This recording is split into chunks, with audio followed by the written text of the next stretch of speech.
जय श्री कृष्णा। पुरुषोत्तम भगवान की जय। प्यारे भक्तों, आज हम आपसे पुरुषोत्तम मास के नवम दिन की कथा को श्रवण कराने जा रहे हैं।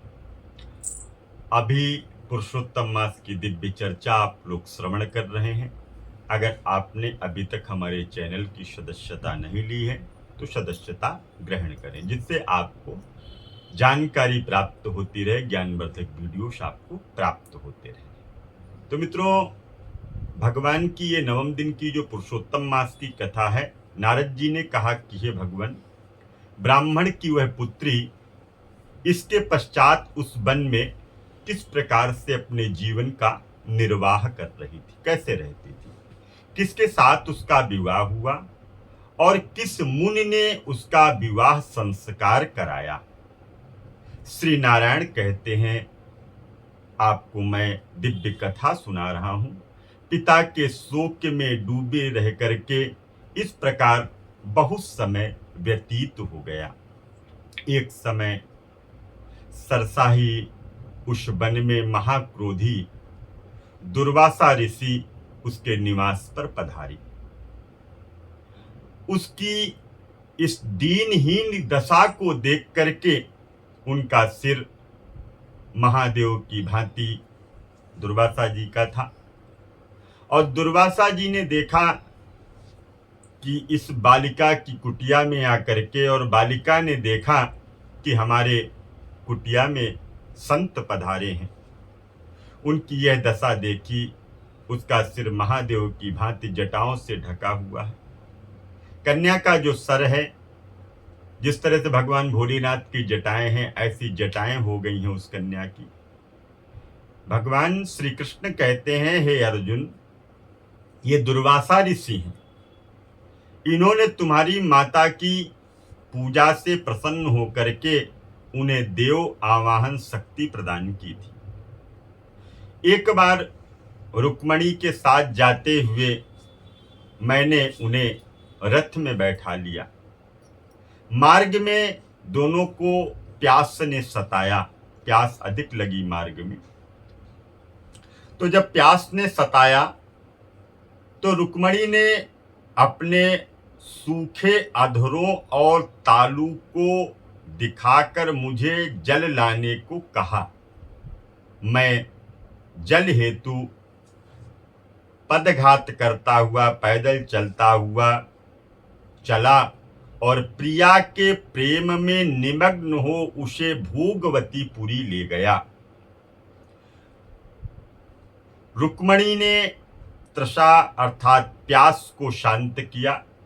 महर्षि दुर्वासा का तत्क्षण महाक्रोध हुआ और प्रलय अग्नि की भांति उठ करके उन्होंने श्राप दे दिया, हे कृष्ण, तुम सदा अपनी प्रिया के प्रेम में निमग्न रहते हो और तुमने उनके ही कारण मेरा तिरस्कार किया है। वह अपनी श्रेष्ठता दिखा करके पानी पीती हैं, अतः तुम दोनों का वियोग होगा। अनेकों तीर्थों की जल की जिनकी जटाएं भीगी रह करके जिनको सुशोभित करती हैं, ऐसे ही महान तपस्वी महर्षि दुर्वासा को उस ब्राह्मण बालिका ने देखा। तब वह अपने शोक विह्वल मुख को ऊपर उठा करके ऋषि को नमस्कार करती हुई खड़ी हो गई और उन्हें अपने आश्रम के अंदर लेकर के गई। अपनी कुटिया में महर्षि को, दुर्वासा जी को अर्घ्य, पाद्य और नाना प्रकार के जंगली फल और फूलों से आतिथ्य करके उस बालिका ने विनय करती हुई बोली, हे महाभाग, अत्रि गोत्र कुल के शूद्र हैं आप, आपको मेरा नमस्कार है। आपके आगमन से मेरे भाग्य का उदय हुआ है। आज मेरे सभी प्रकार के व्रत भी पूर्ण हो गए। आज मेरा समस्त प्रकार का पुण्य भी सफल हो गया और मेरा जीवन भी सफल हुआ। ऐसे वचन कह करके वह बालिका मौन होकर के बैठ गई।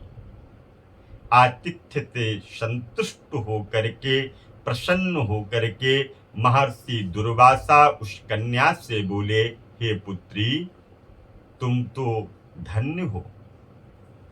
तुमने पितृकुल में उद्धार कर दिया, पितृ के कुल का उद्धार कर दिया। ये मेधावी ऋषि की श्रेष्ठ तपस्या का ही परिणाम है। मैं कैलाश में तेरी धर्मशीलता जाने के निमित्त ही आया हूं। अब मैं जल्दी ही बद्रिकाश्रम की ओर प्रस्थान करूंगा, वहां जाना है और वहां श्री बद्री नारायण के दर्शन की इच्छा से मैं जा रहा हूं।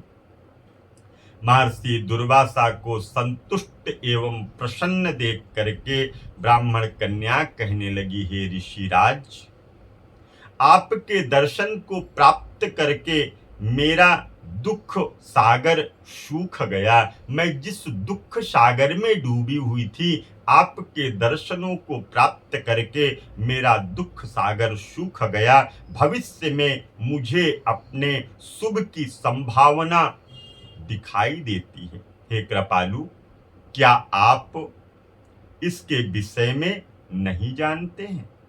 कृपा करके इस अग्नि से आप मुझे शांत करें, बचाइए। हे तपस्वी, शीघ्र ही मुझे उचित उपाय बताओ, जिससे विवाह करने की कोई भी इच्छा नहीं करता मेरे से। इससे मैं शूद्र हो जाऊंगी। इसी भय से मैं सो नहीं पाती हूं, भोजन की इच्छा नहीं होती है। मुनिराज, अब तो मृत्यु के अतिरिक्त और कुछ भी मार्ग मुझको सुझाई नहीं देता है। ऐसा लगता है मैं अपने प्राणों का परित्याग कर दूं। वह कन्या इस तरह से महर्षि दुर्वासा से कहती है। तो आज की कथा हम यहीं पर विश्राम करते हैं। आगे की दिव्य कथा आगे के पावन प्रसंग में श्रवण करेंगे। तब तक के लिए दीजिए इजाजत। जय श्री कृष्ण।